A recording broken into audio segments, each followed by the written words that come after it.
Hello my dear friends, स्वागत है आपका इस प्यारे से प्लेटफॉर्म एक्शन फॉर ड्रीम पे, जो एक कॉलेज एजुकेशन प्लेटफॉर्म है। आज अपन डिस्कस करेंगे मोस्ट इम्पोर्टेंट क्वेश्चंस। तो देखिएगा कि किन स्टूडेंट्स के लिए इम्पोर्टेंट क्वेश्चंस रहने वाले हैं। तो आज अपन बात करेंगे बीएससी बीएड सेकेंड ईयर और बीएससी सेकेंड ईयर की स्टूडेंट की। बीएससी बीएड जिसमें ईयरली एग्ज़ाम होता है और बीएससी नॉर्मल जिसमें सेमेस्टर वाइज एग्ज़ाम होने लगा है। ओके, जिस पर्टिकुलर पेपर के इम्पोर्टेंट क्वेश्चंस आज अपन डिस्कस करेंगे वो रहेगा आपका मैथ्स पेपर थर्ड, जो रहता है numerical analysis and vector calculus. इसके इम्पोर्टेंट क्वेश्चंस डिस्कस करेंगे जो आपकी आने वाली एग्ज़ाम के लिए काफ़ी हेल्पफुल रहेंगे और एकमात्र प्लेटफॉर्म जो आपके एग्ज़ाम में सेम टू सेम क्वेश्चंस आने की पॉसिबिलिटी देता है। ओके, तो एंड इस इम्पोर्टेंट क्वेश्चंस को डिस्कस करने से पहले कुछ डाउट्स की बात कर लेते हैं जो स्टूडेंट्स के रहते हैं। तो ध्यान से सुनिएगा।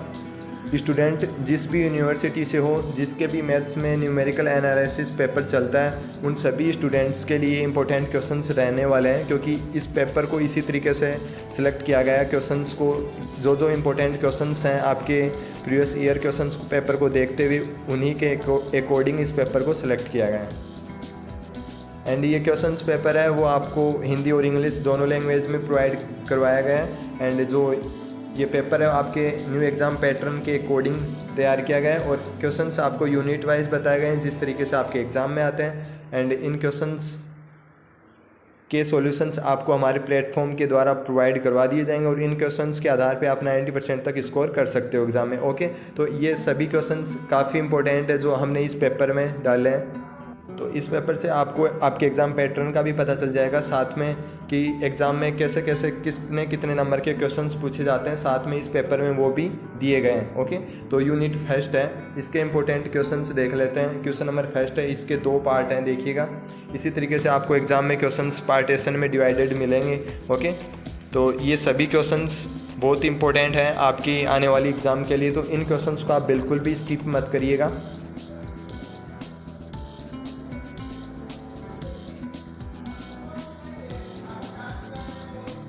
यूनिट सेकंड है, इसके देखिएगा इंपॉर्टेंट क्वेश्चंस।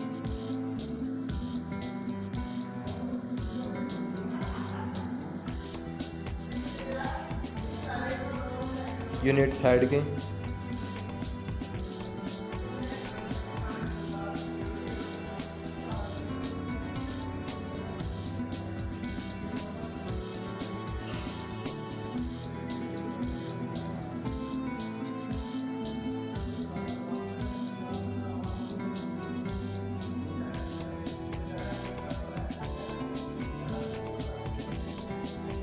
ये आपकी लास्ट यूनिट रहती है, यूनिट 5।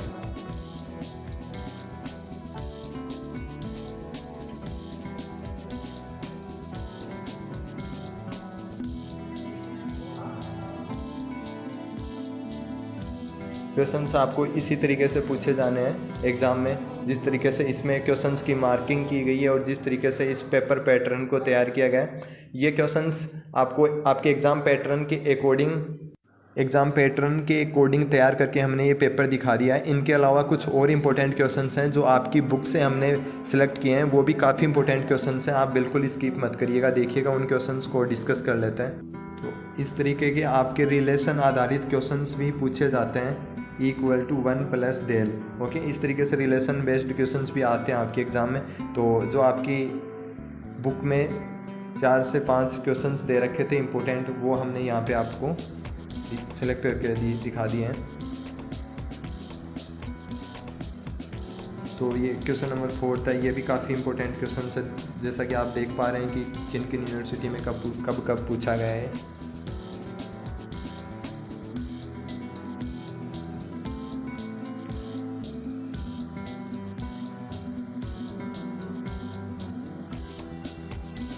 अब बात करते हैं इस एग्जाम्पल 26 की। तो इसका जो है फर्स्ट पार्ट है और सेकंड पार्ट है, इनमें से एक पार्ट आपसे पूछा जाता है एग्ज़ाम में, तो ये दोनों आप तैयार कर लीजिएगा। और इसके अलावा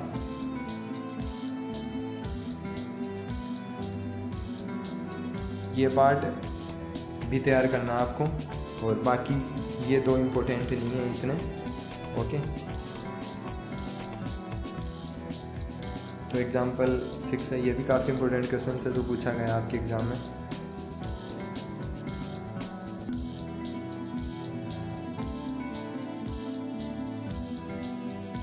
इनमें से आपको एक तो ये एग्जाम्पल करना है, और एक ये करना है, और एक ये फर्स्ट वाला करना है। ओके, ये 3 ही करना है, बाकी के आप ये 4th वाला रहने देना। नेक्स्ट क्वेश्चंस देखिएगा। ज़्यादातर क्वेश्चंस आपके एग्ज़ाम में एग्जाम्पल से ही पिक किए जाते हैं एग्जामिनर के द्वारा, तो उन्हीं एग्जाम्पल को लेके आया हूँ मैं आपके इस पेपर में।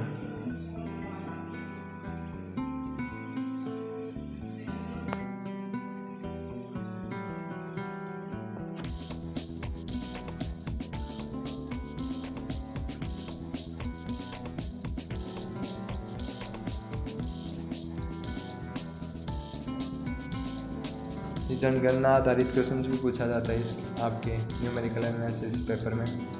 और लैग्रांज फॉर्मूले से तो डेफिनेट क्वेश्चंस आपके एग्ज़ाम में हर बार पूछा जाता है, तो ये काफ़ी इम्पोर्टेंट एग्जाम्पल था।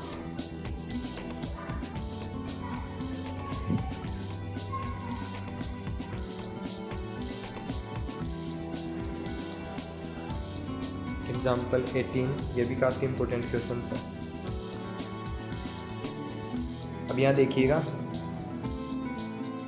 इनमें कौन कौन से ज़्यादा इम्पोर्टेंट है वो आपको मैं बता देता हूँ। एक तो फर्स्ट नंबर, एक ये थर्ड नंबर, ये 2 काफ़ी इम्पोर्टेंट है, तो इनको तो ज़रूर आप तैयार करिएगा। और एक ये 4th नंबर क्वेश्चंस।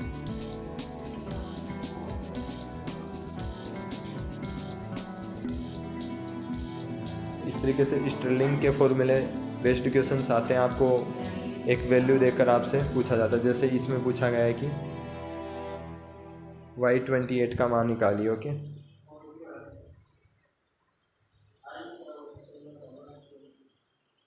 ये भी काफ़ी इम्पोर्टेंट क्वेश्चंस हैं।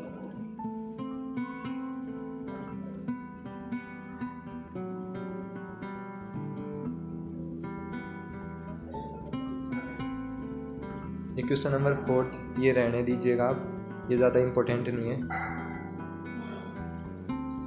वैसे ये आपकी राजस्थान यूनिवर्सिटी में पूछा गया है 2017 में, और बेसल सूत्र है इस पे क्वेश्चंस, जैसे मैंने आपको बताया लैग्रांज पे और ये बेसल सूत्र पे, इन पे क्वेश्चंस हर बार पूछे जाता है।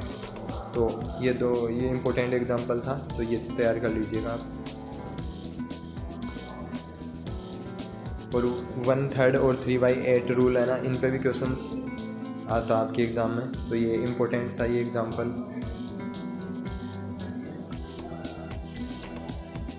देखिएगा, ये आपके राजस्थान यूनिवर्सिटी 2018 में आया हुआ है। अब बात कर लेते हैं गोल क्षेत्रकलन सूत्र पे कौन कौन से इम्पोर्टेंट क्वेश्चंस हैं।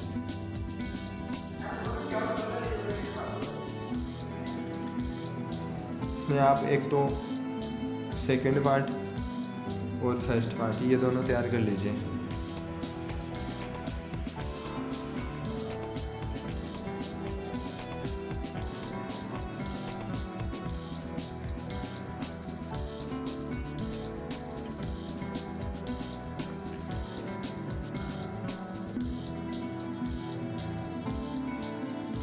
न्यूटन रेफसन विधि है ना, ये भी काफ़ी इम्पोर्टेंट है।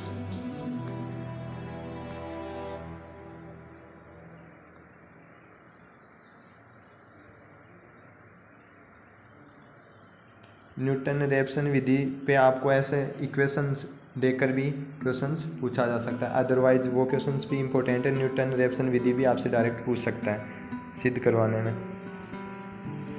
तो ये 2 एग्जांपल लिए मैंने इक्वेशन के जो इम्पोर्टेंट थे। अब बात कर लेते हैं मिथ्या स्थिति के आधारित क्वेश्चंस की। तो इसमें देखिएगा आपको कौन कौन से तैयार करने हैं। एक तो क्वेश्चन नंबर फर्स्ट है, और ये जो लास्ट पार्ट है इसका ई पार्ट, ये दोनों इम्पोर्टेंट क्वेश्चंस हैं, तो इन दोनों को तो आप ज़रूर करिएगा आप। ये गोस विलोपन मेथड पे आधारित क्वेश्चन है।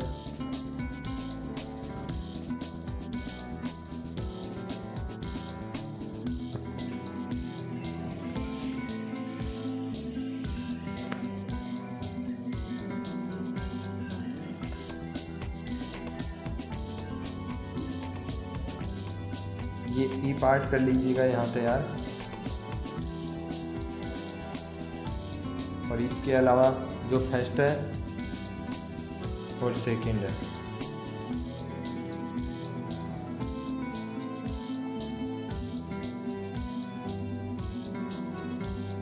गोस सिल्डल पुनरावृत्ति विधि पे देखो, ये देखिएगा, ये 3 से 4 इम्पोर्टेंट हैं जो सभी इम्पोर्टेंट आपके राजस्थान यूनिवर्सिटी में आए हुए क्वेश्चन हैं। तो आपको ये सभी तैयार करना है, फर्स्ट सेकंड थर्ड,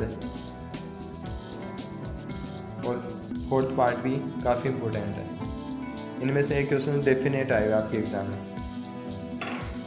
अब क्वेश्चंस की बात कर लेते हैं। पिकार्ड विधि पे भी क्वेश्चंस डेफिनेट है आपके एग्ज़ाम में आना।